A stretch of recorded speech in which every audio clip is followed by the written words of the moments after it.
Bote bande konyon balandia Sangwa Congo. Nous sommes très heureux de venir vous présenter encore cette émission. L'émission Le Peuple d'abord. C'est une émission qui vous donne l'actualité de notre pays chaque jour. Voilà pourquoi, en ce début de la semaine, nous avons cette joie-là de vous présenter encore quelques actualités de notre pays. Mais ça, ce n'est pas seulement une actualité, c'est vraiment une dénonciation. C'est quelque chose qui va aider beaucoup de gens. Vraiment, Bolananga avec beaucoup d'attention à problème oyo. Boyeba, comment est-ce que Mbo Cannabiso est pris en otage par les individus. Lelo bandeko balandi, naya wa pambate. À cause de la bombe, bamonaki na est de la République, précisément na Beni, na information biso tozalaki déjà nango auto pesa ki déjà ba autorité na yeko pesa bino scandale moko ezali ko salema na niveau ya Kolezi Kalemi et puis de l'autre côté de Lualaba il y a des carrés autobenga ka ba concession minière ba concession ezali ki concession ya Jekamine. Vous allez m'excuser. Ce qui bolandi bien bande ko balandi. Jekamine azali société à l'état. Jekamine azali wana pona ko pesa. Simbisi na bidje na biso parce que zali société à moneno ezali ko gérer makambo ya ba minéraux nyonso et surtout tozanango na niveau ya est de la République. Mais na ba concession na ye il y a biloko tobenga ka ramblé. Ramblé Zelnet ba reste ya tango ba sali ba exploitation na bango. Il y a des minéraux qui restent là qui normalement dans les temps anciens tellement toza qui abondance à minéraux bazala qui ko exploiter en directement ti. Mosusu ezali à l'état brut ba o ba fanda na chekapa ba yebi ba o ba fanda na mujima yi partout ba saka diamant ba benga kango muchanga wana pona ba carré minier ya diamant mais pona ba cuivre na mosusu. Il y a aussi Mabele wana à l'état brut na ba biloko to wana na kati wa benga kango ramblé na reste même ya oza déjà exploité. Mais concession na mobimba j'ai kamini na sumbula na ye mais na kati ya concession wana concession ezana Benda ce territoire ce village Benda. Qu'est-ce qui se passe là-bas? John Numbi encore en fonction. Il est allé à garde naye bagarde ya chaki bazaki batoye FARDC malati bango tennis civil bakomi net une société de gardiennage soki botali malamu place wana bato wana baza ba soda mais balati ba tennis civil tant bakoti na kati ya ba concession bazaki ko sécuriser nini concession ya monene ekoki kolunga oti stade de martyr kuna pona ba yebi Kinshasa na concession wana il y a un étranger qui exploite là-bas alors que concession à Jekami comme on est Ismaël azali moko bato bazaki expulsé awa na Congo. Le ministre Nabiso actuel de l'Intérieur, le vice-premier ministre, est même l'avocat de la République, Bato Babunda, qui pour que Moutouana abengala ma Congo, Bakangaka Moutouana, M. Ismaël, Bayakana Yatia en Kinshasa, Tamboma, que vous voyez, a voulu faire fuir le monsieur, alors ministre de la Justice, a signé un document se faire traiter à partir de l'aéroport avocat de la République balandi jusqu'à ce que bakangaka monsieur Ismaël vous allez m'excuser baluki moyen ya kobwa kaye libanda mboka mais Ismaël n'a jamais été expulsé du Congo. Monsieur Ismaël est au Congo. Monsieur Ismaël exploite concession mobimba il y a l'état congolais mais na kati ya carré minier wana qu'est-ce qui se passe bande konangai bazali kobimisa actuellement parce que liboso bazali kobimisa jusqu'à 500 camions par jour 500 camions de remblai alors que les lots bah quitte jusqu'à 240 quelques camions ou 250 par camion c'est 4500 $. Mes amis, allez-y faire quand même les calculs. 4500 $, quand vous multipliez fois 240 camions, vous avez combien? Et c'est fort possible que Batouana va gagner au moins 2 millions de $ chaque jour. Je parle bien par jour. Les camions se vendent à 4500. Faites les calculs. Moi, quand je pris le montant de 2 millions, c'est sans faire les calculs. Mais j'estime déjà qu'à 2 millions par jour, pendant 10 jours, ils ont combien? Et cet argent pouvait profiter à l'État. Maintenant, à Tchebatukuna, gouverneur, il a suspendu, mais c'est Mouyej, Azakina Nwana, Wanande Business Sabango. Mais c'est Richard Mouyej. Mais c'est Ismaël là, un sujet indien, ce qui libanais, explicé, mais qui n'a jamais quitté le Congo, Madame Olive Lembe et puis John Lumbi. Donc 4 personnes gagnent au moins 2 millions de $ par jour. 2 millions de $ divisé par 4 personnes. John Lumbi, il a gardé concession. Voilà, John Lumbi. Concession s'appelle concession Benda. Ils ont un village Moko Benda. Au niveau de la Colombie. Maintenant, Nani Azali, titulaire et à concession, M. Ismaël, un sujet étranger. Nani Azali, tutelle Nabango, monsieur le gouverneur, Ouaza suspendu, Richard Mouyej. Alors, parrain Nabango tout, Madame Olive Lembe. Tant que tu as information, tu as tu depuis de longues dates. Tu as ça service de sécurité. Tu as ça service non sur la finance. Tu as dit ça Kabango. Ba localiser d'abord concession. Ba kota na concession parce que mutu musa na droit ya kokota na concession te. Ba tu na biso o ba zuili biso quand même information. Ba zongo par le moyen des caméras cachées oyo ba bandi ko lakisa ndenge ba camion ezali kobima.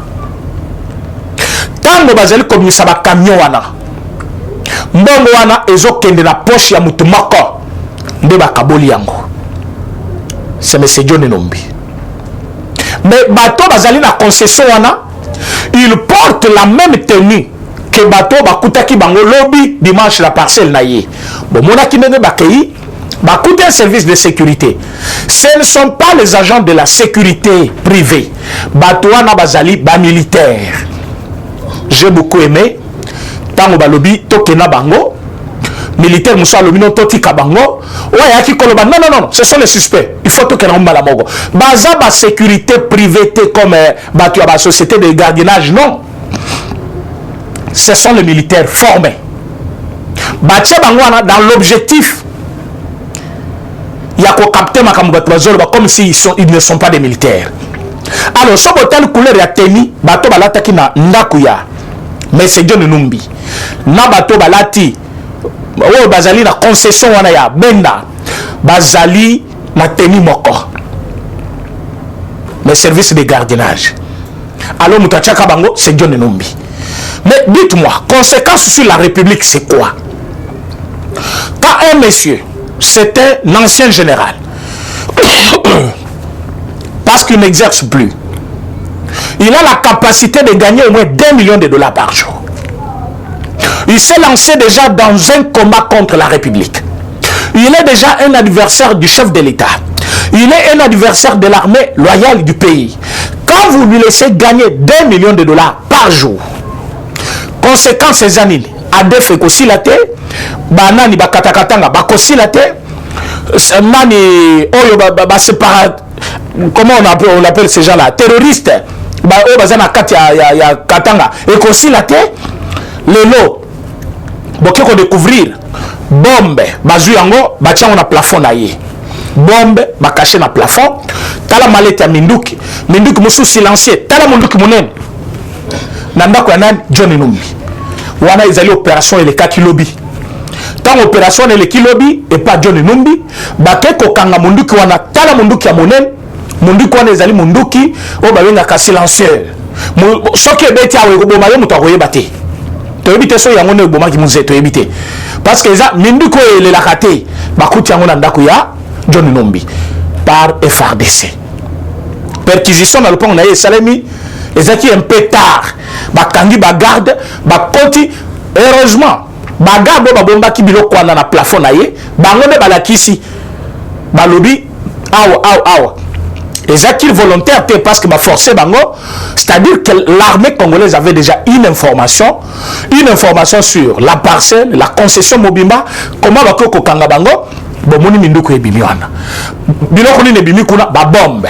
Alors qu'aujourd'hui na Katanga, aujourd'hui na Est Mobimba, bon comme qu'on yoka système ya bombe, lobi ba lokota ki mususu. Lobi kuna ba mona ki mususu. Ba bomba nezo utawapi. Yango na bakoti yango pa John Numbi. Alors que la ville Mobimba ba komo kota ba bombe. Ce qui veut dire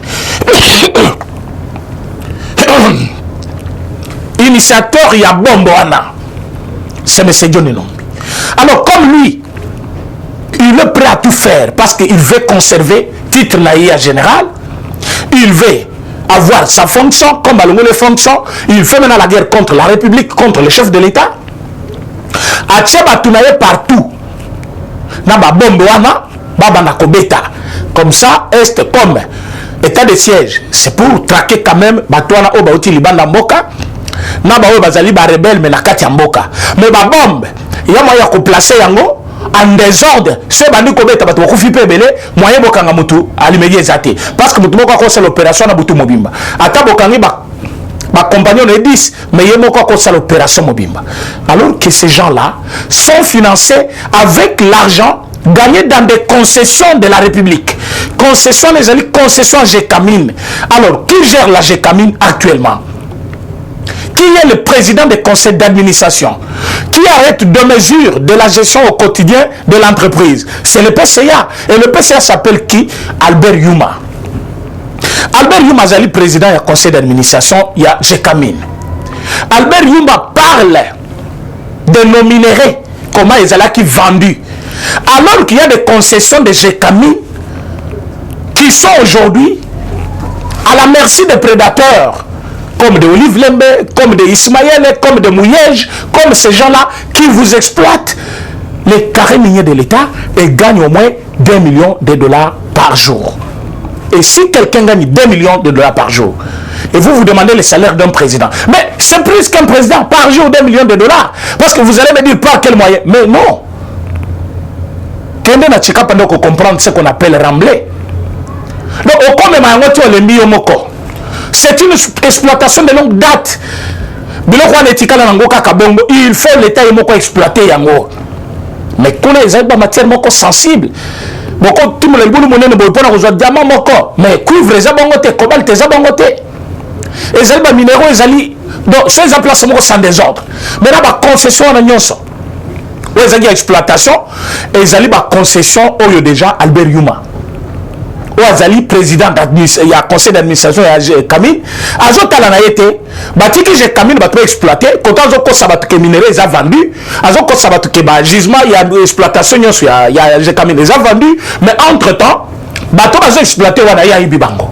Mais c'est Ismaël. Bon tout na bango question.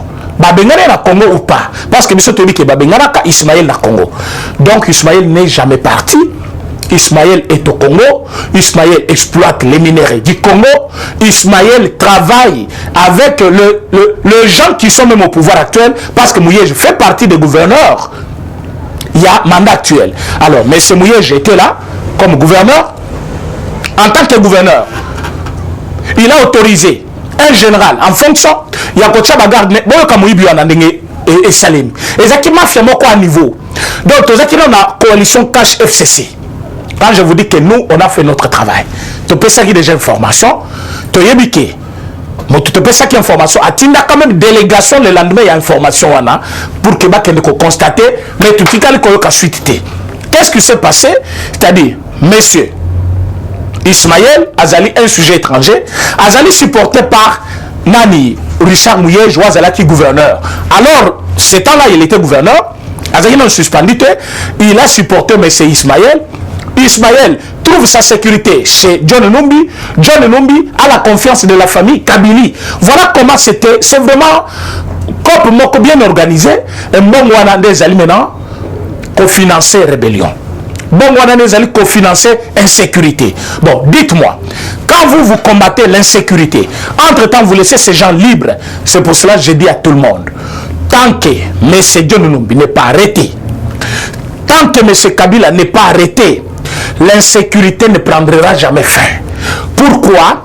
Parce que M. Kabila ne fait que financer rébellion wana, M. John Numbi ne fait que sécuriser Batouana. Nous avons eu l'information que M. Jedon Kungu a été aperçu dans un village côté à Moba. À la ligne village on a des jours. Il fallait que Néné Babengi Bisso ait information. Nous avons transmis l'information. Et Tozali Kozela, tout le monde réaction à l'autorité. Mais finalement, c'est comme si Tozali Kokende mou pense à problème, Tozali qui place problème Ezali. Mes chers amis, cette information m'a fait mal. Quand j'ai vu, tant que ça la perquisition de Katianda, il y a monsieur Nani, général John Numbi. Quand j'ai vu la tenue que portait, la sécurité wana, il y a un général. Pourquoi tu es sécurité privée na Katia porte? Ils allaient pour dissimuler l'information. Pour aller ça comme si c'était militaire, alors que ce sont des militaires. Entre-temps, quand Kabangone ba qui place à Tchaki ba bombe naïe. Vous voyez que tous un système maintenant ba bombe na est, il y a un bombe na ndakunaye, na ba armement silencieuse. Ce qui veut dire azana Katia kopezo sa malelo na est, information est copé sangwana. Bombe na est, c'est M. John Numbi. Bombe bazolo kotana c'est M. John Numbi pour bakuta ko na ndakunaye. Insécurité na katanga na est mobiba c'est John Numbi parce qu'atiki ba soda na ye partout. Mais bana ba favoriser ba Yuma. Albert Yuma. Ba Mouyej pour ba gérer bien ba concession wana. Mais concession, j'ai quand même des concessions à l'État. Pourquoi l'État ne peut pas exploiter? Bah tout le monde basé quoi exploiter. Information yango wana ba autorité, ba sala musala bango. Il ne faut pas aveugler les gens. Nous voulons que quand nous voulons la sécurité, pour que la sécurité revienne, il y a des principes. Bato bazali ko insécurité wana, est-ce que vous inquiétez? Non. Et vous cherchez à terminer l'insécurité par quel moyen? Vous voulez terminer ça comment? L'insécurité est causée par des gens. Et ces gens-là sont libres. Et ils sont même rémunérés. Ils ont payé mongo. Insécurité aussi la négene. Donc, Balou Kabakanga John Numbi, Bakanga M. Kabila, Bokomona ke biloko comme subomona ki ba avion lobby. Na kati ya Kinga kati. Ba yebisi binono eza ba avion ya kalato ngula ki yango kuna parce que koma ki ya kalato ko changwa. Bavion akaleti kala kana aéroport bayaka olongula ngo par ba kolo nango wana koma kuna kinga kati ndenge nini. Ce sont les avions de la République qu'il a récupéré. Tant que obebele kuna atika ngwana lelo achango réception batu ba kende ofanda kuna achango place ya komela kolia comme il alingi batu nyoso bando kende kinga kati azobengisa ba Aminata ba F bazali ba azobengisa batu nyoso ndenge alingi. Bon c'est bien, il faut que bengisa batu na problème ezate. Mais c'est ça le problème. Les autres comme le cardinal très mal à l'aise. Beaucoup de temps bien été. Beaucoup de temps aux na maladie. Aux na poison. Poison c'est le combat. Je vous le jure et je dis à tout le monde aujourd'hui que je suis faible. Après mon empoisonnement, n'importe quelle maladie m'affaiblit. Vous savez pourquoi? Parce que les alliés détruisent déjà le système immunitaire et en autres. Comme je suis là, on me dit déjà de renforcer parce qu'on trouve que je suis passoire la maladie non maintenant. Merci beaucoup, à demain. Eshima, votre magazine qui bat au rythme de l'actualité. Retrouvez la nouvelle édition. Exclusivité, Barnabé Mwakadi, les recordmen des chiffres. Jamais la forte mobilisation des recettes et les performances de la Direction générale des impôts n'ont défrayé la chronique comme c'est le cas maintenant. Des exploits jamais réalisés sont atteints depuis la nomination du nouveau directeur général Barnabé Mwakadi Mwamba. Classé meilleur élève par l'inspection générale des finances en mobilisant 1100 milliards de francs congolais pour le mois d'avril, le directeur général Barnabé Mwakadi a sorti les grands jeux en mettant en pratique ses 27 ans de carrière au sein de la DGI. Il connaît les secrets des chiffres. En un an, plusieurs avancées sont réalisées. La traçabilité de recettes grâce à la numérisation et la digitalisation de la procédure des déclarations et paiements d'impôts, l'amélioration, les renforcements de capacités humaines et institutionnelles, la lutte contre la fraude fiscale. Le directeur général de la DGI, Barnabé Mwakadi Mwamba, veut répondre au mieux à la vision du chef de l'État Félix Tshisekedi grâce à une gestion orthodoxe. Focus, José Mpanda. Blanc comme neige. Interpellé par l'Assemblée nationale, le ministre de la Recherche scientifique et innovation technologique a réussi à démontrer le réel problème de l'observatoire volcanique de Goma, mais également la nécessité pour l'exécutif et l'autorité budgétaire d'accorder à la recherche scientifique la place qu'elle mérite sur le plan budgétaire. Parité de Joseph Kasavubu à Félix Tshisekedi, les premières dames et les rôles prépondérants. Nation. Bukanga Lonzo, quelle suite après les refus de la levée d'immunité du Sénat? Enquête, l'Office congolais des contrôles se perd dans sa mission. Et Chima revient sur l'histoire des leaders africains assassinés. Les forces et faiblesses de la RDC dans ses relations internationales. Culture, rituels et coutumes des Bashi. Retrouvez l'intégralité du magazine Eshima dans les kiosques. Eshima Magazine, un nouveau standard d'information. Bandeko na ngai conteneur yango ezokende le 26 mai lekokanga conteneur chaque mois, donc next ekozala le 26 mai. Olingi otinda velo mutuka lise osi okangi biloko tu omemaka na biso, benga biso comme ça toya somema biloko totinda na Congo.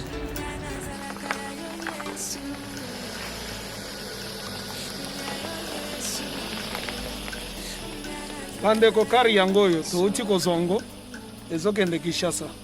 Oza na mutuka pesa biso ezokende. Merci. Le 26 mai, mosusu ekwende ya 2021 otoza nango. Donc tosalaka chaque mois. Oza besoin na carton benga biso. Biso ya monene yango. Moyenne yango oyo. Boko moyenne. Yango oyo. Na carton na biso ya moke. Dans 3 dimensions. Onyo solingo tinda benga biso tozozwa ba vélo, tozozwa ba valise, mituka tozozwa. Donc eloko tout tozomema na Kinshasa. Merci beaucoup. Mutuka, vélo, salon, biloko andako, biloko tout tozomema. Donc vous hésitez que bobenga biso tozala na pona